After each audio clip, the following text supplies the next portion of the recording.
예배가 오후 예배 지금 밥을 안 먹으니까 뭐 오후에 참석하라마 이런 강조하고 하는 것이 좀 무리인 것 같기도 하지만은 개인적인 면만 다 다르지만은 내가 주를 위해서 예배를 위해서 내가 한 끼를 금식하리라 하면 더 은혜스러울 텐데 그런 생각은 안 하고 밥도 안 주고 예배 오후에까지 참석하라고 한다고. 이건 무슨 생각이에요? 합리적인 생각이죠. 지극히 합리적이에요.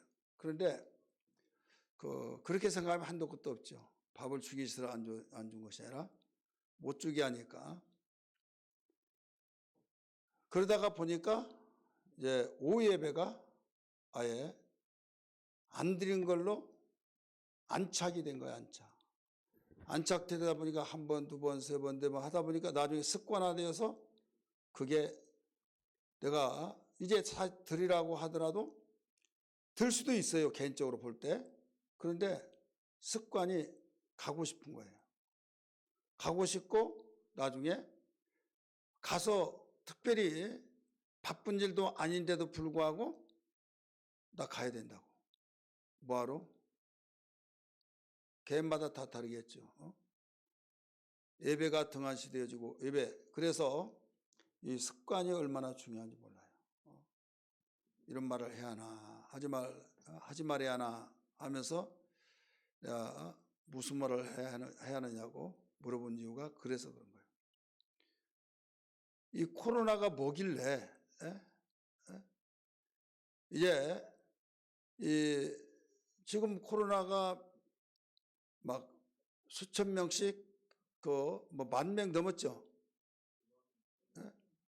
아니 매일 5만 명이요? 예.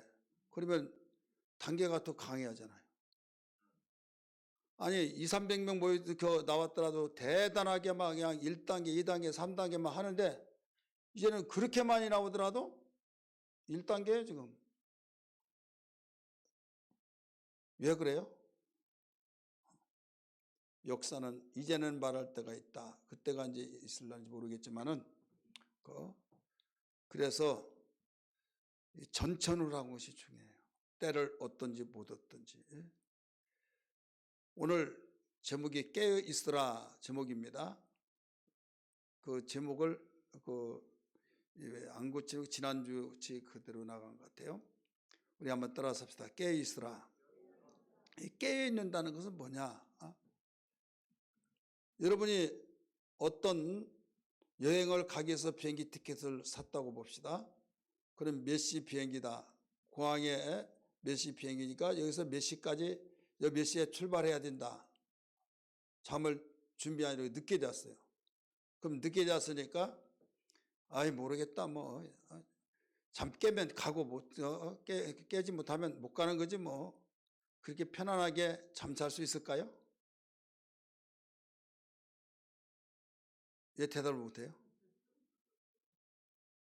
아니 비행기표 끊어놨어요. 돈을 많이 들여서.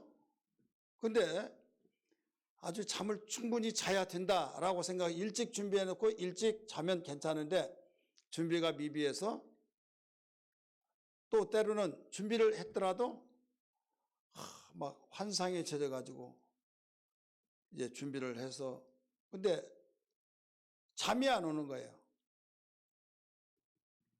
이러면 안 된대 하는데도 잠자려고 잠이 안 와요.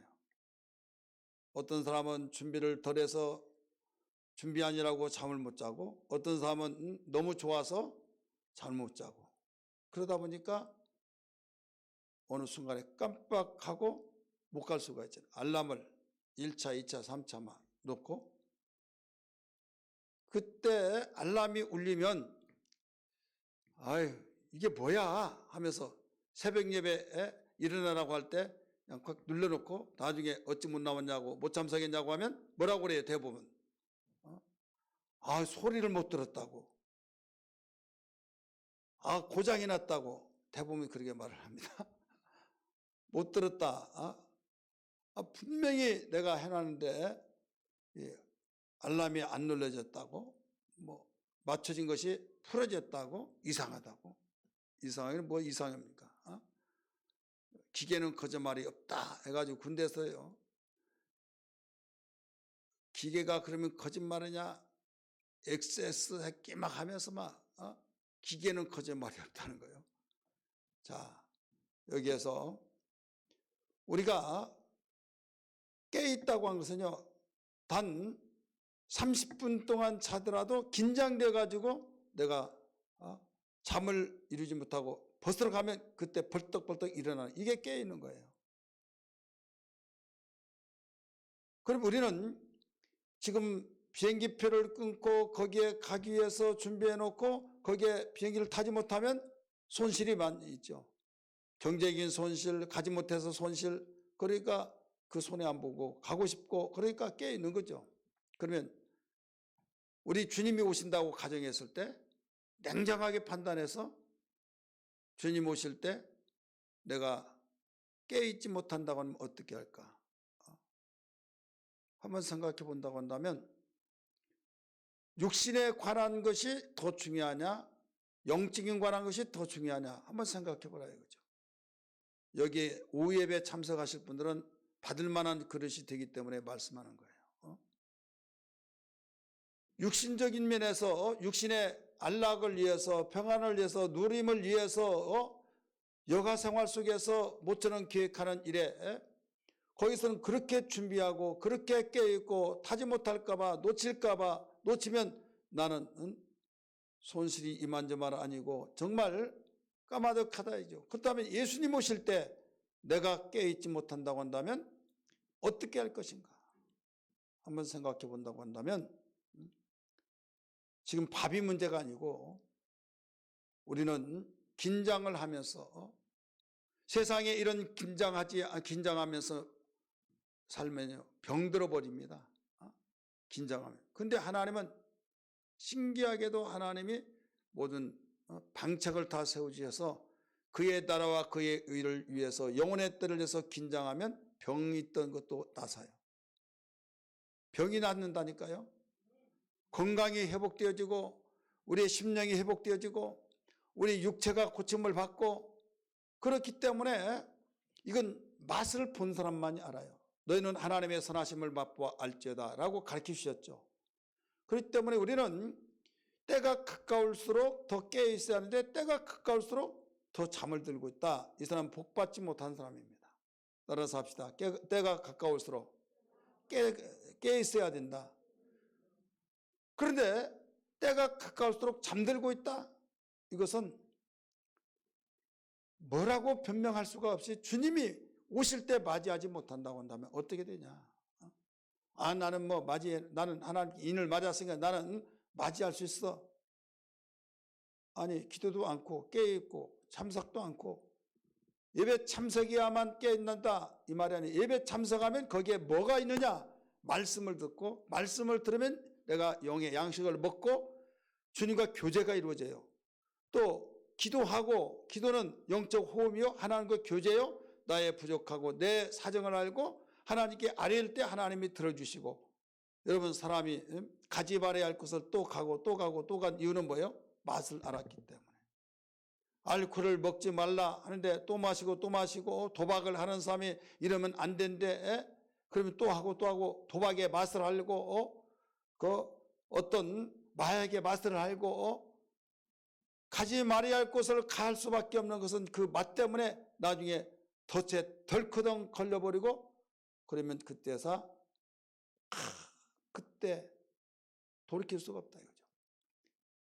우리가 예수님 믿고 예수의 맛을 알고 구원의 체험을 하고 성령의 내세의 능력을 맛보고 정말 우리의 신앙이 깨어서 움직이려고 하고, 그런데 지금 내가 그렇게 말을 듣지 않는다 이거죠. 몸이 말을 듣지 않고 마음대로 되어지지 않고 생각대로 되어지지 않고, 정말로 이러면 안 되지 이기고 나왔는데 설교도 들려오지 않고 기도하자고 하도 기도되지 않고, 그러다가 보니까 나중에 기도가 될 때 해야지 기도도 되지 않으면 이게 무의미하고 꼭 이렇게까지 할 필요가 있느냐라고 생각하다 보니까 벌떡벌떡 일어나서 어떤 사람, 여러분 유튜브 같은 데 보면 잘 보여요. 어떤 유명한 목사가 뭐라고 하냐면 기도 안 되면 하지 마라. 이렇게 나오더라고요. 기도 안 되면 하지 마라. 안 되는데 막 하려고 하는 그거에 말이 팍 꽂혀. 바로 이거야. 하지 말라고 그랬어. 여러분 성경에 어떻게 기도 안 되면 하지 말라고 하는 말이 있어요? 그러니까 우리가 유튜브에서 좋은 내용도 많이 있지만 좋지 않는 내용들 걸러지 않는데 걸러지 못했을 때 문제가 굉장히 많다 이거죠. 예수 믿는 이유가 뭐냐 이게 예수를 믿는 이유. 자, 이 땅에 생애의 목적이 있습니까? 영원한 하나님의 나라의 목적이 있습니까? 어디에 있느냐 이거죠. 지금 많은 사람들이 세대를 본받지 말고 라고 말했잖아요. 로마서 12장 2절에 너희는 세대를 본받지 말고 하나님의 선하시고 온전하시고 기뻐하신 뜻이 무엇인지 분별하도록 하라. 암송하고 끝나버린 것이 아니라 분별했으면 우리는 세속에 물들지 아니하고 하나님이 기뻐하시고 선하시고 온전하신 것이 무엇인지를 분별했으면 깨달은 순간에 예수 믿는 자체가 구별되는 거잖아요. 세상은 이렇게 살았지만은 우리는 예수 앞에 돌아와서 거듭나서 하나님의 사람이 됐기 때문에 하나님 이렇게 살라고 주님이 우리에게 모델로 보여주셨잖아요. 그래서 예수님이 나는 곧 길이요 진리요 생명이니 나로 말미암지 않고는 아버지께로 올 자가 없느니라. 우리 교회 표가 뭡니까? 오직 주만 바라볼지어다. 주님 바라보라는 거죠. 근데 세상을 올인하면서 세상의 목적지를 정하고 세상의 지상낙원을 꿈꾸고 살려고 한다 이거죠. 그럼 주님은 말씀하시기를 너희는 이 세상의 지상낙원 이루려고 꿈 깨라 말씀하신 거예요. 오직 하면 주님 여기가 조사오니 원하시면 하나는 주를 위하여 하나는 모세를 위하여 하나는 엘리야를 위하여 초막셋을 곧 기념관을 지켰습니다 라고 했어요. 그들이 베드로가 원했어요. 우리가 여기 원하오니 우리 새벽에도 설교 들으시면 아실 거예요. 주님이 원치 않았어요. 구름으로 모든 걸 가려버리고 이는 저의 말을 들으라. 이는 내 사랑하는 아들이요 내 기뻐하는 자라. 이는 저의 말을 들으라. 그러면서 눈 떠봤더니 예수에 아무도 없더라. 그래 세상에 부와 영화 너무 좋은 것이 있지만은 이것이 순식간에 사라져버린다 이거죠. 누구만 남냐? 예수만 남고 누구만 남냐? 주님의 말씀의 진리의 말씀만 남는 걸 믿기 바랍니다. 그래서 너희는 세상의 보물을 땅에 쌓아두지 말고 하늘에 쌓아두라. 땅에 있는 것은 모두 동록이 좀이 뚫고 도둑이 강도가 와서 뚫는다. 하늘에 쌓아두면 동록도 없고 좀도 없고 강도도 뚫지 못한다. 가르쳐 주었잖아요. 썩어질 것으로 양식을 삼지 말고 썩지 않을 것을 양식 삼으라. 요한복음 6장에서도 우리 저지난주 말씀을 들었잖아요. 그러니까 우리는 세상 사람들이 생각하고 있는 그 생각을 따라서 지금 여세가 지금 정세가 지금 돌아가는 현 세대가 이렇게 돌아간다라고 했을 때 이게 아니야 분별해 보니까. 그래서 이대로 가야 된다 주님 따라가야 된다 하면 주님을 따라가는 사람이 많으면 모르는데 너무 소수야. 너무 소수다 보니까 유명한 사람 텔레비도 나오고 또 인기가 있고 지명도가 있고 많이 배우고 박사님이 되고 그 사람 이름 석자만 되면 다 알고 그런 사람들도 이렇게 하더라. 그러면 진리를 말하고 진리대로 주님 따라가야 된다고 하면서 주님 바라보면서 나가야 된다고 하면서 그렇게 말하면 이건 잘못된 거야. 왜 잘못되냐? 너무 답답하다 이거죠. 세상을 읽지를 못하고 현실인데 하면서 지금 흘러가고 있는 것을 판세를 보라는 거지. 판세를. 오늘 본문은요 여기에 대해서 잘 가르쳐주고 있습니다. 예수 믿는 것은요 이 땅에 지상낙원 이루려고 믿는 거 아니에요. 하나님께서 이 세상에 우리를 보내신 것은 부모의 혈통을 통해서 보냈잖아요. 보냈을 때 예수 믿기 전에는 세상의 풍조를 따라서 아비 마귀에서 났으니까 마귀는 세상 풍조를 따라 살게 하고 세상의 모든 그 풍습을 쫓아서 살게 하고 공중권세자를 잡은 자 따라서 살게 한다고 가르쳐 줬잖아요. 에베소 2장 1절에서 3절까지. 그래서 진노의 아들이라 라고 말씀했잖아요. 예수 믿기 전에 너희도 전에는 이렇게 살았다 이거예요. 근데 이제는 너희는 그리스도 안에서 새로운 피조물로서 하나님의 자녀 됐으니 하나님 닮아가야 된다 이거죠. 하나님 형상을 따라 지원받은 게 회복되었으니 이제는 거듭났으니 새로운 피조물이 되었으니 너희들은 예수를 따라가야 된다 이거죠. 믿음의 주요 온전케 하신 예수를 바라보자 하신 말씀처럼. 그래서 주님이 계속적으로 가르쳐 준 것은 주님이 이 땅에 사람들이 원하는 대로 갔더라면 죽지 않아요. 죽지 않는 대신에 추대하고 높여주고 그들이 예수님을 쫓아다니면서 선생님 언제 여기 오셨습니까? 하면서 굉장히 우리가 이렇게 힘들게 알고 물어서 오시라고 고생 많이 했습니다. 그렇게까지 주님께 말씀하시면서 왔는데 주님이 한마디로 잘라서 너희가 표적을 보고 나를 쫓아온 것이 아니라 너희가 떡을 보고 배부른 까닭에 왔지 않느냐. 표적을 보고 온 것은 아니다. 나를 찾은 것이 아니다. 표적은 뭡니까? 하나님의 아들로서 떡을 만들었고 하나님의 아들로서 그걸 보여주기 위해서 이런 것을 더 중점을 보아야 하는데 너희들은 하나님의 아들이 되었기 때문에 떡을 만든다. 그게 아니라 떡을 만들어준 걸 배불렀던 것은 그게 더 남는다 이거죠.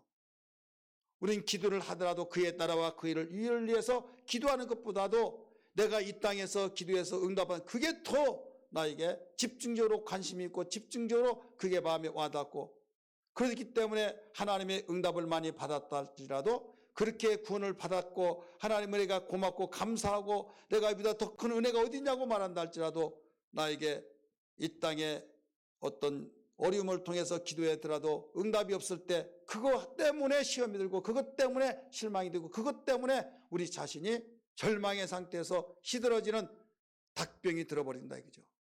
닭병 아시죠? 닭을 안 켜봐서 모르시나요? 내가 닭을 켜봤으니까 알려줄게요. 닭은요 알라면 꼿꼿하고 또 항상 발로 헤비고 막 땅을 파서 뭔가 주워 먹기 계속 그 열중을 합니다. 근데 병들면요 이 벼슬을 보면 알아요. 벼슬이 빨갛 아주 이 피가 나와서 빨간 그 아주 빨간색이에요. 근데 병들면 빨간색에서 거무스룩한 그게 있어요. 검은 것 반절, 빨간 것 반절 이게 희석되어서 회색에 가까울 정도로 그렇게 된 거예요. 그러면 병들어요. 그러면 닭이 병들면 어디 있냐? 활동이 없어요. 그렇게 먹을 것을 찾아서 몸을 힘들어도 그게 없어요. 여러분 모든 생명체들은요 건강하면요 막 신진대사가 이루어져서 눈이 있다고 한다면 눈이 반짝반짝 빛나고 막 아주 최고의 기품이 있는 거죠. 근데 좋은 여건에 있다 할지라도 병들어 버리면요 만사가 귀찮은 거예요. 짐승도 마찬가지고 식물계도 마찬가지고요. 동물계도 마찬가지고요. 우리 인간도 마찬가지고 심지어는 벌레들도 그래요. 그래 병들어 버렸다면 벌써 거기에 색깔이 달라진다니까요. 자, 우리 얼굴의 색깔이 병들면 색깔이 달라져요. 거무르게 가지고 그렇게 어렵고 힘들지라도 얼굴이 환하고 천사의 얼굴을 본 것 같지 그리 어렵죠. 아니요 너무 감사해요 하면서 얼굴이 빛이 난다 이거죠. 근데 어느 날 순간부터 얼굴이 거무튀튀 해가지고 완전히 거기다가 또 덧질한 프리티티 해가지고 푸른빛까지 난다 이거죠. 그리고 이제 뭐 할 일 있나 없나 일거리를 찾는 사람이 이제는 빨리 가버리려고 하고 이제 일하기도 싫고 이런 상태가 되어진 거죠. 밥도 먹지도 않아요. 하나님 말씀 들려오지도 않습니다. 여러분 이 말씀을 듣고 내 신앙을 점검하시길 바랍니다. 점검해. 왜? 그 병든 상태에서는 죽기 아니하면 살기다 두 갈래인데 회복되어서 주님 맞이할 때 우리가 잘했다고 칭찬받아야 할지. 왜? 오늘 아침에도 그랬잖아요. 실족을 하지 않을 수는 없지만은 실족한 자는 화가 있다고 그랬잖아요. 우리의 사정을 알아요. 우리 인간이 살면서 시험 들지 않을 수는 없고 시험 들 수 있지만은 시험 들 그쯤에 주님 오신다고 한다면 내가 이 목숨 하나님 오라 하실 때 간다고 한다면 그동안에 행했던 것 그러한 것들이 어떻게 되겠냐 이거죠. 여러분 예레미야도 예수께서 가르쳐 줬잖아요. 의인이라고 칭하는 사람들이 얼마나 열심히 했고 율법 시대 때는 이 말씀을 지키면 의인이잖아요. 그렇게 의인이다. 그런데 어느 날 순간에 그가 잠자고 병들어서 타락해서 곁길로 갔어요. 단삼을 통해서 깨우게 만듭니다. 깨웠습니다. 그럴 때 돌이키면 회복이 되지만은 돌이키지 않고 그대로 있다고 한다면 그때 그 영혼은 어디가 기준이냐? 그때가 기준이에요. 그래서 신앙은 현재예요. 내가 과거에 뜨겁고 과거에 정말로 살아있고 내가 대단했고 그게 아니에요. 성경 분명히 가르쳐줬잖아요. 그래서 주님 오실 때 내가 깨어있는 신앙이 되게 하여 주옵소서. 이런 기도가 되어야 될 줄 믿습니다. 아무리 우리가 과거에 찬란한 믿음의 찬란한 과거에 경력이 있고 그런 아름다운 거 있다 할지라도 이것이 바로 이 녹슬지 않기 위해서는 계속적으로 관리가 되어야 하듯이 관리는 누가 해요? 건강한 사람이 관리한 겁니다. 집을 관리하든 살림살이를 관리하든 우리의 영적 생활도 관리할 때 건강할 때 관리할 수 있는 생각이 되지 아파버리고 병들면요 관리가 무슨 관리입니까? 한번 힘을 잃어버리면 다 잃어버린 거예요. 오늘 본문에서 제자들이 가르쳐줬어요. 언제 이 세상이 끝이 납니까? 라고 물어봤어요. 우리 성경 봅니다. 성경 말씀 24장 마태복음 32절 무화과나무의 비율을 깨 배우라. 그 가지가 연하여지고 잎사귀 내면 여름이 가까운 줄을 아나니 이와 같이 너희도 이 모든 일을 보거든 인자가 가까이 곧 문 앞에 이른 줄을 알라. 그랬죠. 24장 1절부터 뭐라고 나와요? 예수께서 성전에 나갈 때 제자들이 성전 건물을 가리켜 보이려고 나오니 대답하 이르되 쭉 나오잖아요. 3절 같이 읽습니다. 시작. 예수께서 감람산 위에 앉으셨을 때 제자들이 조용히 와서 이르되 우리에게 이르소서 어느 때 이런 일이 있겠사오며 또 주의 임하심과 재림 끝에는 무슨 징조가 있사오리까? 제자들이 물어잖아요. 제자들이 물어볼 때 주님이 가르쳐 준 거예요. 많은 사람들이 기독교인들이 생명력을 잃어버린 것은 어디 있느냐? 하늘의 소망이 아니라 땅의 소망을 가진 그 순간부터 소망이라고 하는 것은요 나의 목숨을 걸고 나의 머리에서 마음에서 모든 올인이 되는 것이 소망이에요. 그래 먹을 거 입을 거 마실 거 쓸 거 누릴 거 이 땅에서 평안하게 누리려고 하는 이것이 내 생각이 이 땅에 가득 채워졌다고 한다면 이게 올인이 되어서 대신 한 종이 두 주인을 섬길 수 없다고 그랬잖아요. 그러면 그렇게 되는 순간에 내 영혼은 하늘에 대한 것은 소망이 없는 거예요. 소망이 없다가 보니까 더 편하게 더 잘 되게 더 좋은 형편 더 좋은 여건 그게 되어지면 결국 거기에서 재미있고 야 신난다 하다가 안 되었을 때 잘 좋았던 것은 다 잃어버리고 순간에 안 좋은 거 그것 때문에 죽고 싶다. 내가 뭐 때문에 사는가 이렇게 되어진 거죠. 이 사람은 무슨 과냐? 고양이과예요. 무슨 과다고요? 고양이. 고양이는요 전에도 말씀드렸지만은 그렇게 주인이 잘해주다가도요 안 좋은 일, 안 좋은 그것만 생각해가지고 안갚음을 해요. 그러나 개는요 그렇게 그 야단을 치고 심지어는 막 몽둥이질을 하더라도요 시골에서 보면 몽둥이질에서 이놈의 개막 막 도망다니다가 이리와 워리 이리와 하면서 꼬리 팍 집도 와요. 언제 다 잃어버려요. 자 우리는 제가 이런 말 하더라도 또 목사님이 우리 객과라고 했다고 또 그럴까 봐 이상한 사람이야. 비유컨대 그러잖아요. 예수님도 말씀했잖아요. 예수님도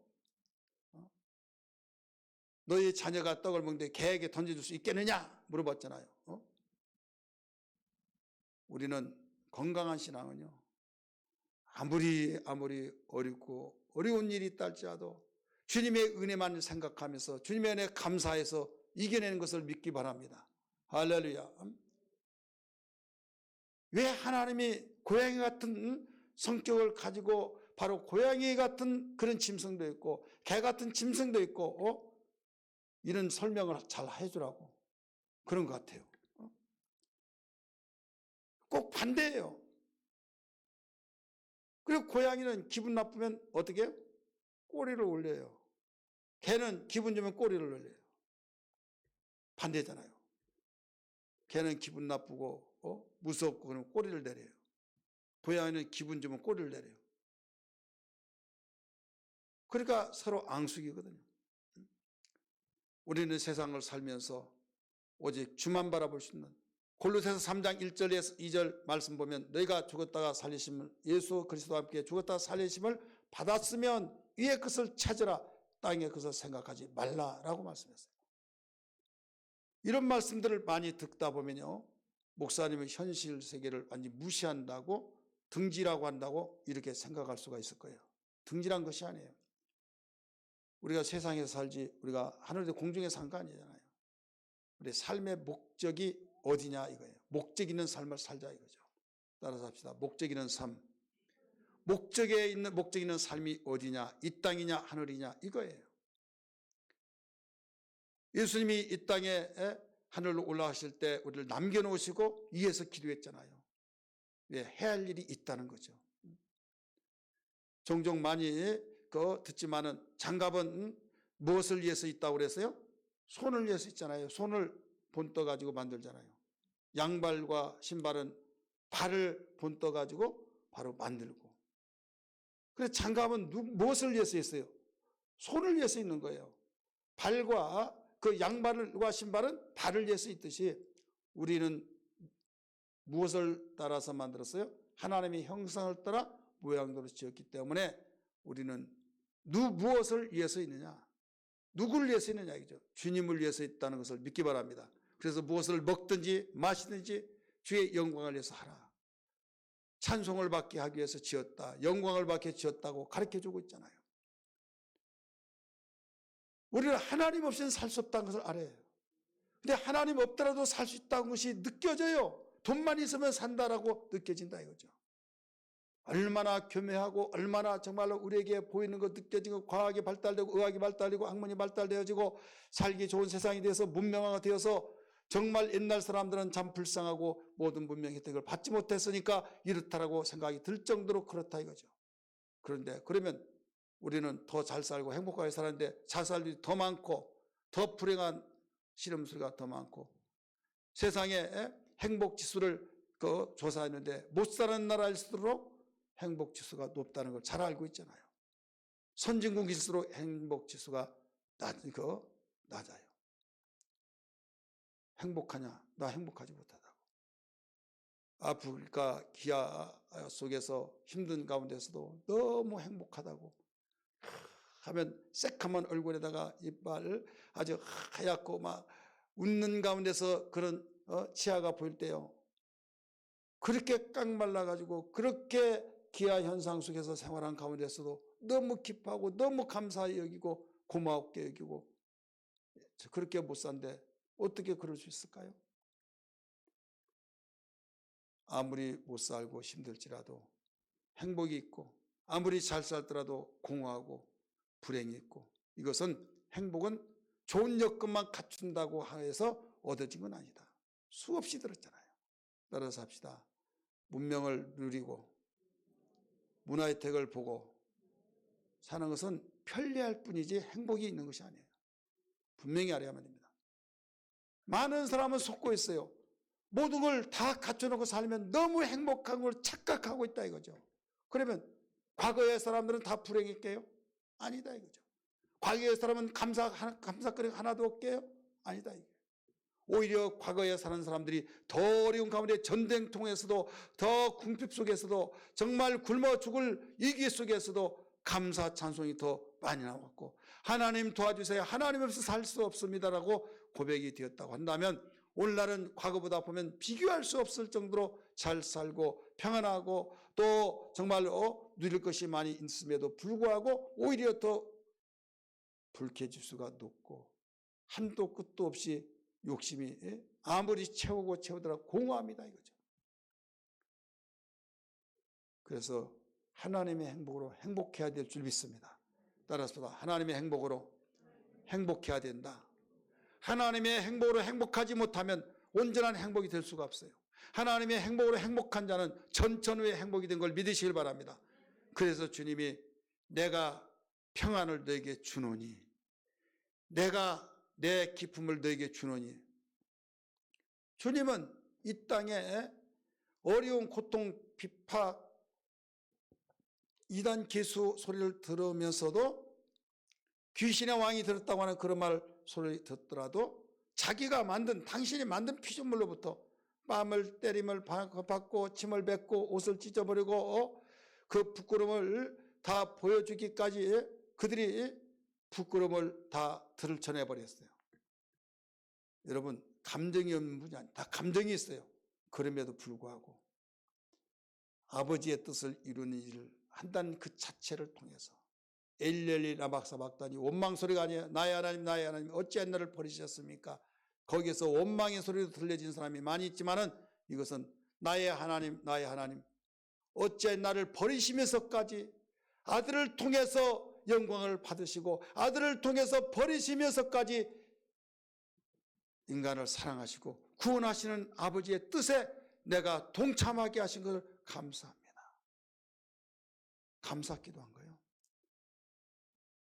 그러니까 주님이 십자가에 죽으시기 직전에, 운명하시기 전에 요한복음 19장 30절에 다 이루었도다 하셨잖아요.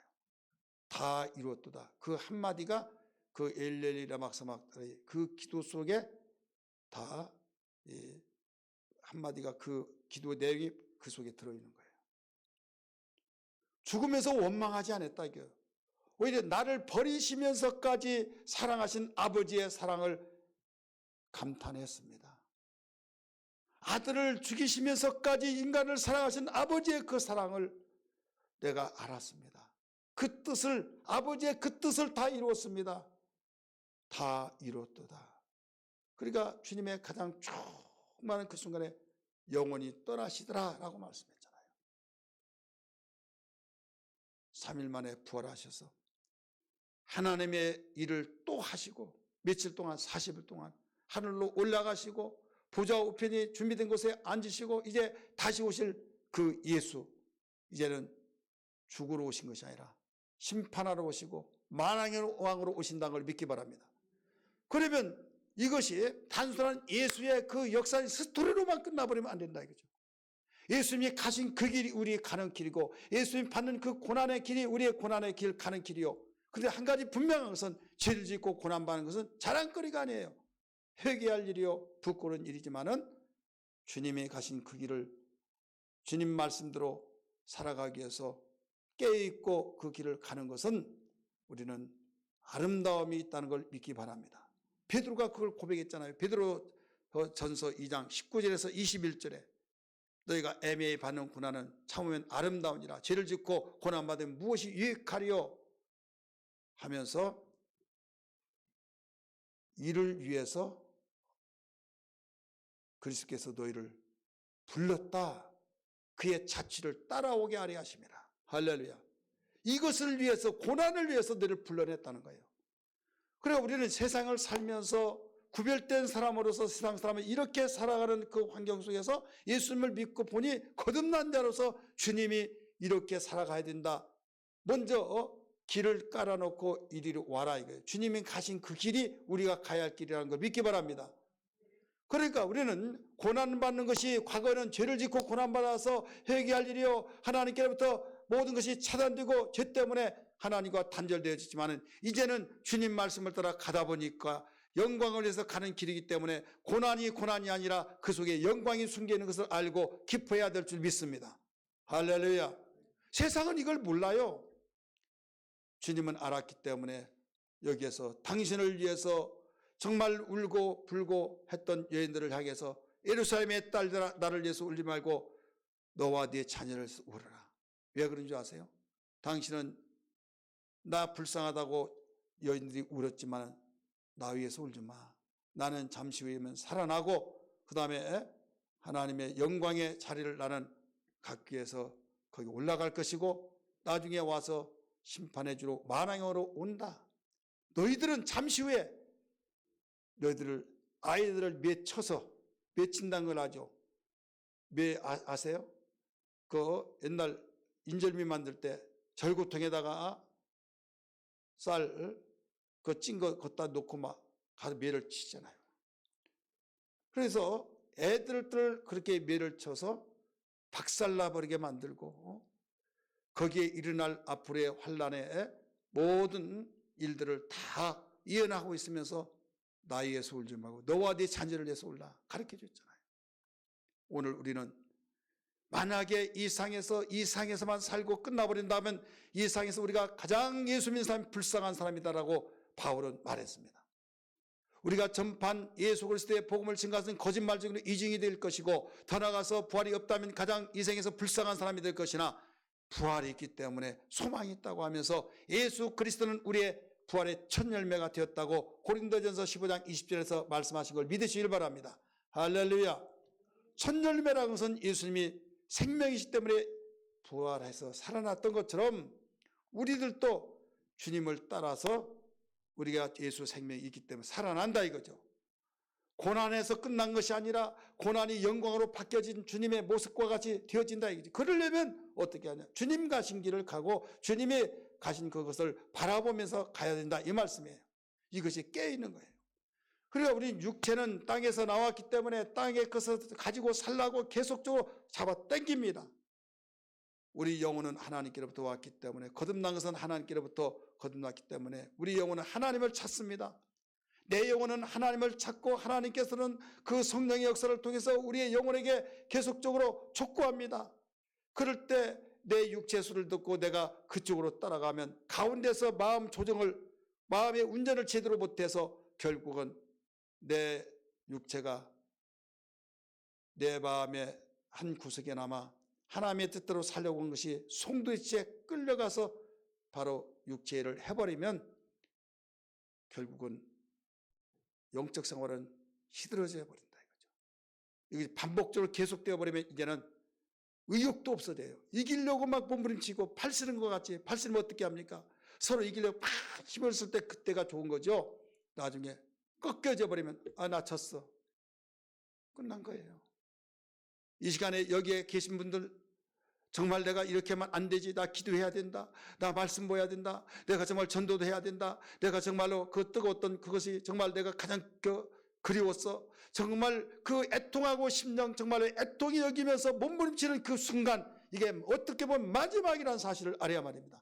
여기서 포기가 되어버리면요. 이제는 더 힘을 쓸 수가 없는 거예요.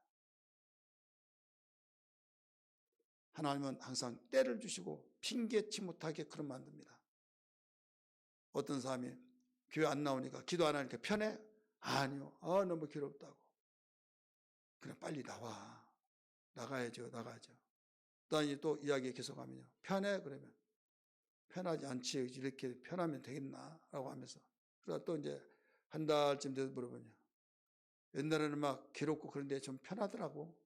그러다가 나중에 또 한두 달 이러면 이제 난 편하던데? 자랑이라고 그래요. 이때는요. 이제 화염 맞아버린 거예요. 10배 이상 힘듭니다. 10배 이상. 이거 심각한 거예요. 그래서 깨있으라 이거예요. 깨있으라. 깨있지 못한다고 한다면 우리는 안착이 되어버리고 자석에 붙어서 아무리 그 강력 본드 있잖아요. 쥐 잡는 본드. 그게 딱 달라붙었는데 계속적으로 거기서 뛰려고 할 때요. 떨어지잖아요. 왜? 강력 본드가 바로 땡기고 있으니까. 그럼 어떻게 하겠어요? 달라붙어 가지고요. 맨발로 있다고 한다면 가죽이 찢어지도록 잡아당겨야죠. 신발 있다면 신발 아무리 값비싼 신발이라도 포기하고 거기서 빠져나와야지. 그거 아깝다고 그대로 있으면요. 그러고 있어야죠 계속. 근데 그보다 더 강력한 마귀의 본드가 이러면 잡아당기고 있다 이거죠. 세상을 기초로 하고 세상의 것을 바라보게 만들어서 강력하게 당기니까 안 되는 거예요. 보세요 여러분. 바람의 그 공기 저항.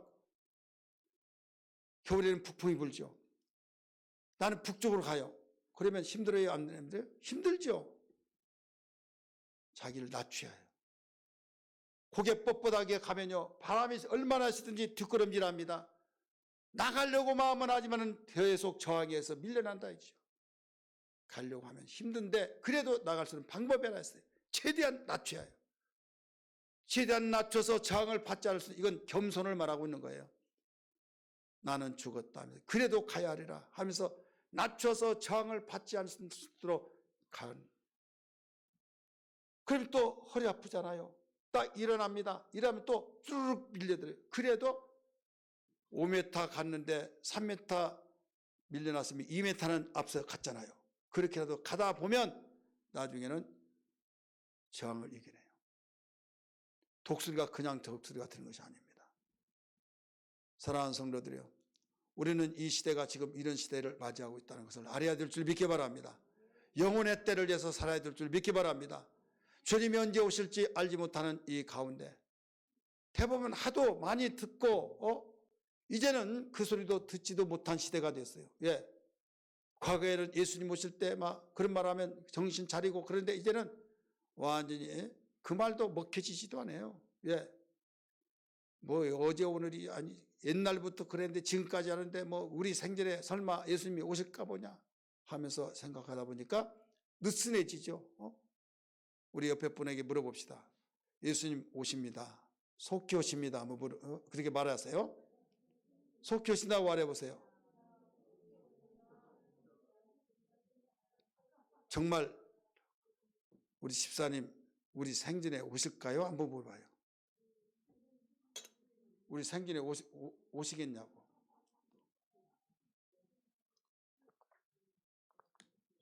안 오실 것 같죠? 예? 오실 것 같아요? 근데 왜 그렇게 기도도 안 해? 오실 것 같다며요? 응? 아니 언젠가는 오셔요. 근데 내 생전에 오실 것 같냐고요. 오실 것 같으면 여러분 깨 있어야 할 거 아니에요. 그렇잖아요. 그런데 내 생전에 안 오실 것 같을 때가 많이 있죠. 왜 그런가 하면요, 이게 달콤합니다. 근데 이건 아무도 모른다고 했어요. 아버지만 알고 아들도 천사도 모른다는 거예요. 아들도 천사도. 오늘 본문에 그렇게 나오잖아요. 그날과 그 시는 오직 아버지만 아시느니라. 근데 징조는 있다고 그랬어요. 징조 잘 알잖아요. 징조를 볼 때 지금 속히 곧 오실 그 징조들을 보라는 거죠. 무화과나무 잎이 피면 여름이 가까운 줄 알아라. 그와 같이 지금 속히 오게 될 것을 잊지 말아라. 대신에 깨어있으라 라고 가르쳐 줬잖아요. 우리는 여기에서 벗어나면서 주님 속히 온다고 하는 그런 의식을 가지고 살아가는 사람만이 깨어날 줄 믿습니다. 아무리 떠들고 아무리 확성기를 대고 귀에 고막이 찢어지도록 이야기하더라도요, 내 생전에 안 올 거야 설마 하는 사람은요 그 소리 못 들어요. 못 듣다 보니까 아무개야, 홍길동아, 주님이 오실 때 천사장과 함께 나팔을 불면서 자기 이름을 불러대는데 여기서 자기 소리 안 나니까 나팔 부는 소리도 몰라요. 얼마나 깊은 잠을 잤든지요. 그 생각 한번 생각해 보세요. 어떤 사람은 버스럭 소리만 내면 벌떡 일어나가지고 다 지금 뭐 하느냐고 하면서 말을 하는데 아무리 흔들더라도요 몰라요. 제가 종종 말했잖아요. 어떤 모임에 통닭을 먹으라고 통닭 갖다 놓고 잠이 안 온다. 여기까지 왔으니까 통닭을 좀 먹자고 몇 마리를 시켰어요. 근데 한 사람이 잠을 자요. 그래서 이제 깨웠어요. 하면서 안 먹는다고. 안 먹을 거 아니고. 그럼 우리만 먹으라고. 그래 다 먹어 치웠어요. 아침에 일어나서 이거 뭐야? 지네들만 먹었다고. 누구를 무시하고 내 것 어디냐고 안 먹는다며 언제 그러냐고 난리 났어요. 난리. 맞아. 지혜 쓰는 사람이 내가 언제 그러냐고. 그러니까 이 사람은 그런 기질이 있으니까 이것까지 안 된다고 녹음을 다 하고 다 해놨어요. 다 해놔가지고 동영상도 또 찍어놨어요. 녹음만 하니까. 나중에 그래 안 깨운 것 같지? 딱 틀어졌어요. 그랬더니 난 생각이 안 나는데 생각하는데 얼마나 깊은 잠을 잤으면 그럴까 봐. 그런 사례가 있잖아요. 우리 주님이 나팔 소리를 통해서 이름을 불러대더라도 알아듣지 못하는 영적 잠이 그렇게 깊이 잤을 때 어떻게 하겠느냐 이거죠. 깨어나야 될 줄 믿습니다. 우리는 이건 단순한 한 귀로 듣고 흘려버리는 것이 아니라 애통히 여기면서 하늘의 소망을 가지고 정말 나의 삶의 가치가 어디에 있는가? 나의 삶의 가치가 어디에 있느냐 이거죠. 오늘 밤이라도 하나님 부르면 우리는 갈 수밖에 없는 거예요. 오늘 밤이라도. 내가 젊다고 해서 나는 오래 살고 아무개씨는 늙었으니까 나이 먹었으면 그 사람이 먼저 가고 아무개씨 나는 살 날이 창창하니까 아무개씨는 오래 더 많이 살았으니까 이제는 얼마 남지 않았다고. 그런데 그날 밤에 그렇게 말했던 사람이 먼저 갔어요. 그래서 갈 때는 순서가 없어요. 손자가 먼저 갈 수도 있고 자식이 먼저도 갈 수 있고 우리 통계학적으로 볼 때 나이 드신 분이 먼저 간다. 그래서 말한 거죠. 절대적인 건 아니에요. 따라서 합시다. 주님, 내릴지 모를지 주님이 오시든지 내가 가든지 여러분 그때 내 신앙이 곤두박질되고 넉다운되고 육의 사람이 되어서 완전히 망가질 대로 영적으로 다 망가질 때 주님이 오라 하셔서 갈 때 얼마나 부끄럽겠냐 이거죠. 주님이 그때 오신다고 한다면 어떻게 하겠느냐 이거죠. 우리는 근신하고 깨어서 우리가 정신 차려야 될 줄 믿습니다. 우리의 가치가 어디에 있느냐? 이 땅에 육체 삶의 가치냐 영혼의 삶의 가치냐. 세상은 이걸 몰라요. 주님이 이걸 가르쳐 주셨어요. 만약에 육체의 삶의 가치가 있다고 한다면 예수님 죽지 않습니다. 왜?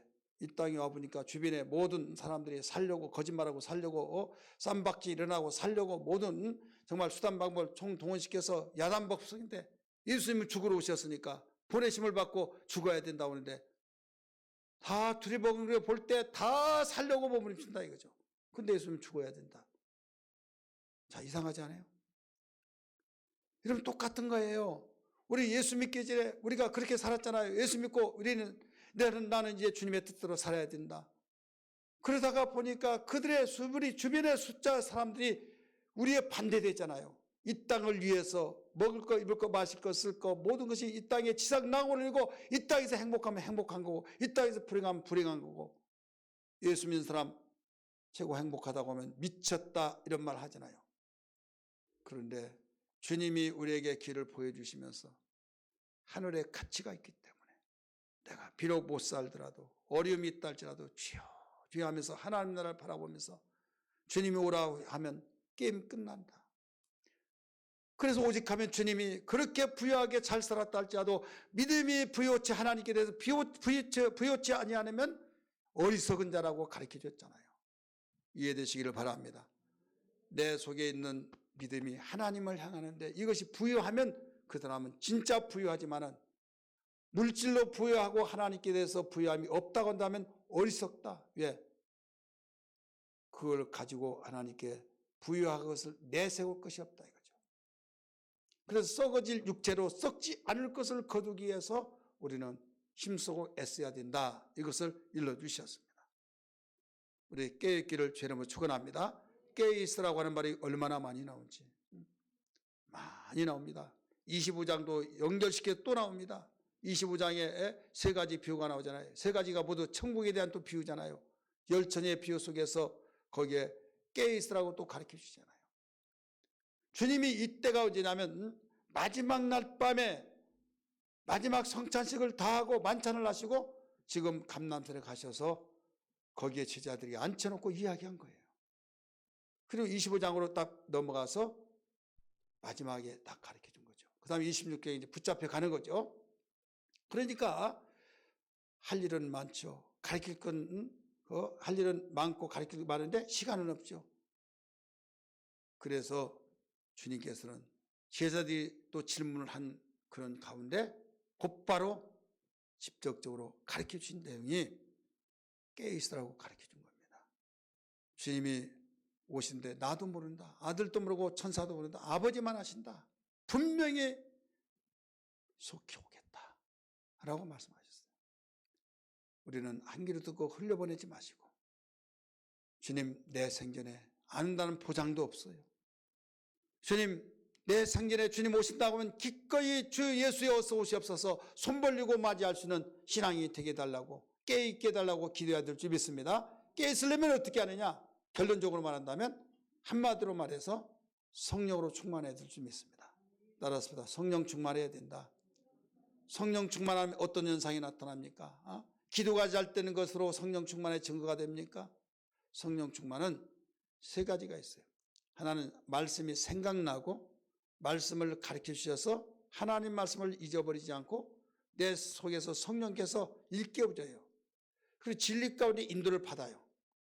거기까지 성령의 역사예요. 이제는 내가 가려고 하는데 길을 몰랐다. 내가 어디로 갈까? 오른쪽으로 갈까? 왼쪽으로 갈까? 직진할까? 도대체 감이 잡히지 않아요. 그럴 때 거기에 이정표가 있어 가는 방향을 알려주면요, 그게 바로 성령의 역사예요. 생각나게 하시고 가르쳐 주시고 진리 가운데 인도하시고, 요한복음 14장 26절에 가르쳐 주셨잖아요. 요한복음 16장 13절에 가르쳐 주셨잖아요. 진리 가운데 인도하신다. 그래서 우리는 어떤 가운데서도 여기까지 성령으로 충만해서 계속적으로 촉구하고 쟁쟁거리고 그 말씀이 나에게 잊혀지지 않고, 이때 아멘 하고 처벅처벅 우리가 인도하신 대로 가는데 그것이 갈 때 기쁨으로 가고 갈 때 싸워가면서 갈 때 이게 이기는 자입니다. 할렐루야.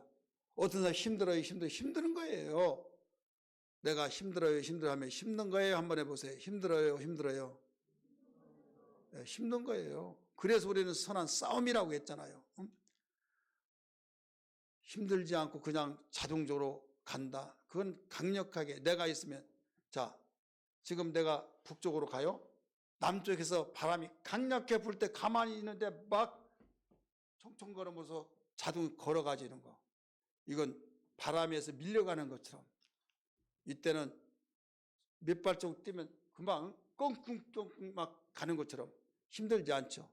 그래서 성령 충만하면 이런 역사까지 나타나요. 그런데 이 바람이 어디에서 불지 마. 핍하게 바람이 불면 안고 오듯이 얼마나 힘들겠습니까? 그렇기 때문에 이 바람이 어느 쪽에서 불을지 몰라요. 그래서 믿음의 선한 싸움을 싸우면서 나갈 수는, 이때 우리가 바람이 내가 북쪽으로 하는데 북쪽에서 바람을 불 때는 우리 성령의 능력으로 이기면서 나갈 수 있는 능력을 주신 걸 믿기 바랍니다. 그래서 감사하면서 깨어있는 그 사람에게는 승리의 삶이 되어진 걸 기억하면서 오늘 찬송 부르고 기도할 때 귀한 시간, 깨어있는 귀한 시간으로 이루어 나가기를 주의 이름으로 축원합니다. 할렐루야.